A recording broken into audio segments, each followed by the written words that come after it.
اللهم صل وسلم وبارك على سيدنا محمد وعلى اله وصحبه اجمعين. ازيكم حبايبي؟ عاملين ايه؟ يا رب دايما تكونوا بخير وفي احسن حال. و... وطبعا اللي بيتابعنا من داخل مصر ومن خارج مصر مشرفينه ومنورينه وعلى دماغي واخواتي وعيلتي التانية. ربنا يا رب يديمكم نعمة في حياتي طول العمر ويخليكم ليا وتبقوا ظهر وسند ليا وتبقوا عيلتي التانية. ربنا يا رب ما يحرمنيش منكم ابدا يا رب، اللهم امين. وكل اللي بيتابعنا على القناة انا مبسوطة بيكم جدا وفرحانة بيكم جدا.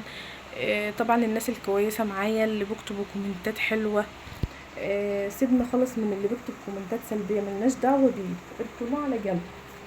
آه كل انا جايه اقول معاكم يعني ايه، انا جايه اتكلم معاكم كلمتين، يعني مش هكتر عليكم الفيديو ومش هطوله.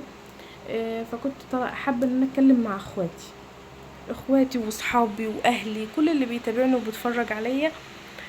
ربنا يا رب يخليكم ليا ويديمكم نعمه في حياته. وطبعا بمناسبه شم النسيم كل سنه وانتم طيبين يا حبايب قلبي.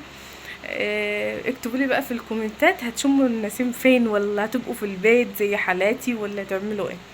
طبعا انا ابو مكة مسافر وانا قاعده لوحدي انا والاولاد، يعني هفضل في البيت، لا هروح ولا هاجي.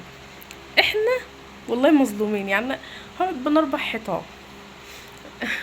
بس الحمد لله على كل حال، هو يعني بيعمل امه غصب عنه. ربنا يا رب يستر طريقه ويرزقه يا رب، اللهم امين. يحمل شبابه يا رب. طبعا يا حبايب قلبي، انا كنت جايه اتكلم معاكم يعني كلمتين بسيطين خالص، مش هطول عليكم. كل اللي انا طالباه منكم ان انا عايزاكم تقفوا في جنبي. طبعا عايزه القناه تكبر بيكم. عايزه اكون القناه دي تبقى مصدر رزق ليا. مش طالبه منكم اكتر من كده والله. ان انتوا مثلا ايه تتفاعلوا على القناه، لايكات، آه مشاركه، تعليق، تشاهدوا الفيديو. كل اللي انا طالباه منكم ان انتوا تشاهدوا بس الفيديو، علشان احقق ال4000 ساعه. آه يعني مش طالبه منكم والله حاجه غير ان انا عايزه يعني قبل ما السنه تعدي عليا يكون مفعل القناه. لان انا طبعا دلوقتي يعتبر شغاله في الفاضي، يعني القناه عمر ما هتجيب لي قرش الا لما طبعا هفعلها واشوف هيقبلها ولا لا. خلاف ان انا كمان لسه يعني لساعة ما هعد الربح لسه يعني سنين وسنين وسنين لحد ما افكر ان انا اصلا اخد منها جنيه. وطبعا انتوا عارفين ان في ناس من القناه القديمه متابعيني. كان عندي قناه قديمه كنت شغاله عليها بقالي 3 سنين، بس هي كانت مفعله ربح وكنت بشتغل عليها، بس ما كانتش ايه، ما كنتش جبت منها فلوس لسه. يعني انا كنت خلاص قربت خلاص بقى وجبت الجواب بتاعي والدنيا تمام وماشيه مظبوط. جت بقى ايه، يعني ممكن احكي لكم على اللي حصل، مش هكذب عليكم بجد والله. في حد كلمني، الحد ده كان ماسك لي القناه قبل كده، ماشي يا جماعه. فقال لي ايه، احنا ناخد القناه وننزل عليها ايه، يعني عايز ينزل عليها فيديوهات، محتوى كده دكاتره، حبوب، كلام من ده. وكل ده طبعا غلط، كل ده غلط للقناه. ما ينفعش ان الحاجات دي اصلا تنزل للقناه. فطبعا انا على قدي، فما كنتش عارفه انا بالموضوع ده خالص. فطبعا استفسرت من واحد كده يعني عزيز عليا، مستر عاطف. يمكن طبعا في ناس كتير عارفينه، طبعا هو غني عن التعريف وهو محترم وكويس جدا. ربنا يا رب يخليه يا رب وي... ويرزقه ويسعده يا رب. مستر عاطف ده محترم جدا جدا جدا، هو اللي فهمني وهو اللي قال لي على كل حاجه وقال لي ان اللي انا كنت ماشيه فيه ده كان غلط اصلا. بس انا اقول لكم على حاجه يا جماعه، الواحده لما بتكون متعشمه ان ربنا يكرمها باي قرش، يعني تقف جنب جوزها ويكرمها باي قرش، عايزه تعمل اي حاجه. يعني مثلا ده حد كلمني وانا كنت اصلا واثقه فيه علشان هو كان ماسك لي القناه قبل كده، فما خفتش بصراحه. فما اعرفش بقى ان القناه هتتحذف اصل وفصل. يعني مش عارفه اقول لكم ايه والله العظيم. يعني هو الموضوع ده اصلا عدى عليه بقاله فتره كبيره وما كنتش حابه اطلع اتكلم فيه، بس انا حبيت يعني ايه اعرفكم في الفيديو. ده طبعا بسبب الفيديوهات دي بقى بقولك باين يعني ماهيش من المحتوى اللي احنا شغالين فيه، فده غلط ان انت اصلا تعملي كده. فطبعا انا ما كنتش اعرف يعني كل ده، وانا ما كنتش اعرف، وكان بيجي انذار وبيجي كده وانا مش عارفه اي حاجه في اي حاجه، كل ده وانا ما اعرفش. بس الحمد لله على كل حال. وطبعا عملت قناه جديده، وطبعا في لي اخوات جداد اتعرفت عليهم، مشرفيني ومنوريني وعلى دماغي، وربنا يا رب يخليكم ليا ويدومكم نعمه في حياتي طول العمر يا رب. ومبسوطه بكم جدا، وكل ده انا طالباه منكم انتوا تقفوا جنبي جنب اختكم امنيه. طبعا كل اللي بيتابعني عارف انا مين، وبتتفرجوا على مين، وعارفين يعني تفاصيلي. يعني انا ما بخبيش عليكم حاجه اصلا في الفيديوهات، يعني انا بقول لكم كل حاجه، ما بخبيش عليكم حاجه.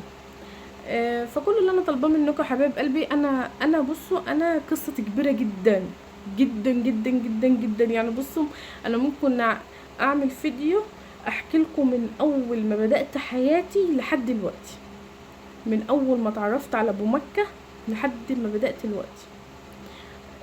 انا كنت الاول كانت الدنيا كويسه معانا، وكان في بيت وكان في ده وكان في ده. الوقت اصبح مفيش اي حاجه تماما. ليا امنيه، ابو مكه طبعا كان شغال كهربائي، فهو كان شغال في مصنع كده، فالبتاع اللوحه اللي هي الكبيره دي كان شغال فيها واللوحه فرقعت. فابو مكة بقى كان وشه اتحرق وكان دراعه وكده، فكان متبهدل. ربنا ما عاد يعودها ابدا يا رب، ولا يوريها لاي حد يا رب، اللهم امين. الحرق مهوش بالسهل يا جماعه، الحرق صعب، الحرق صعب قوي. فطبعا ده بيا الحال، عشان ما حبيتش ان انا اذل نفسي لحد او اذل نفسي، ده هاتلي او ده هاتلي. فقلت بقى البيت اللي تحت ايدي لازم نبيعه، لازم نبيعه عشان خاطر، وفي حاجات ليا بعتها برضه. لازم اتصرف في حاجتي بدل ما اذل نفسي لحد. فطبعا بقى لما لقيت الدنيا كده بقى، والدنيا باظت معايا خالص، وطبعا كله فدى ابو مكة طبعا، لانه هو اللي جايب كل حاجة، وكل حاجة من خيره ومن فضله. والحمد لله على كل حال. وكل اللي يجيبه ربنا لنا خير، يمكن ربنا بيشيل مننا الحاجات دي وهيبعت لنا حاجة احسن. فالحمد لله على كل حال، وانا راضية والله، راضية باللي ربنا بيكتبهولي. وطبعا دلوقتي عايشين بالايجار، من شقة لشقة لشقة لشقة. فانا كل حلم كل مناية ان انا بس اجيب حتة شقة او بيت. انا مش طمعانة لو شقة. فانا دخلت المجال ده علشان اقدر ان احنا نقف على رجلينا من تاني، اقدر ان انا اساعد جوزي باي حاجة. الايام اللي احنا فيها الوقت دي يا جماعة صعبة قوي، كل حاجة بقت غالية، كل حاجة. ده الانبوبة النهاردة شوفوا بقت بكام. فمستحيل ان واحد ساكن بالايجار هيعرف ان هو يلم نفسه ويجيب شقة او يجيب بيت. مستحيل، مستحيل راجل شغال باليومية هيعرف يجيب الكلام ده. ده اليومية بتيجي اقسم بالله بتصرف قبل ما بتخش البيت. يعني اكيد في ناس كتير زينا، موش احنا لوحدنا. فانا قلت ايه، انا لازم انا اتجائر واخش المجال ده. وابو مكة كان رافض، اقسم بالله ابو مكة ما كان بيحبني اصلا ان انا اظهر على السوشيال ميديا نهائي. اقسم بالله ما كان بيحب الموضوع ده خالص. ولحد دلوقتي تحسيه يعني مش قابل قوي. بس انا يعني ايه، بحاول اطلع كويسة، ما يعني اكون طالعة متحشمة، عشان هو برضو ما يقوليش مثلا ما تطلعيش كده. فكل احترامه وادبي. وطبعا انتوا شايفين فيديوهاتنا وشايفين حاجتنا كلها حلوة.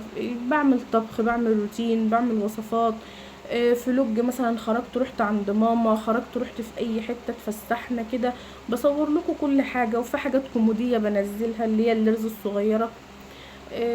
بس كل اللي انا طالباه منكم ان انتوا تقفوا جنب اختكم وتساعدوني. اعتبروني اي واحدة من على المنصة، يعني اي واحدة من على المنصة.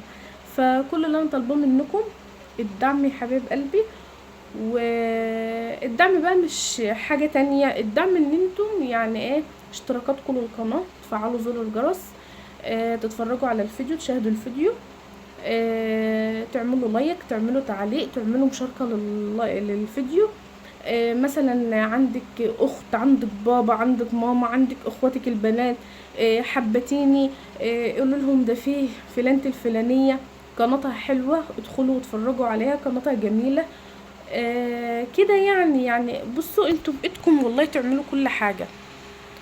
وانا عارفه ان انتوا قدها، اقسم بالله انا عارفه ان انتوا قدها، وانا متفائله خير ومتفائله بيكم. وانا بدات صفحه جديده في حياتي من اول وجديد، وهبداها بيكم باذن الله. لما عملت القناه الجديده دي انا بداتها بيكم و... ومش هتنتهي ابدا.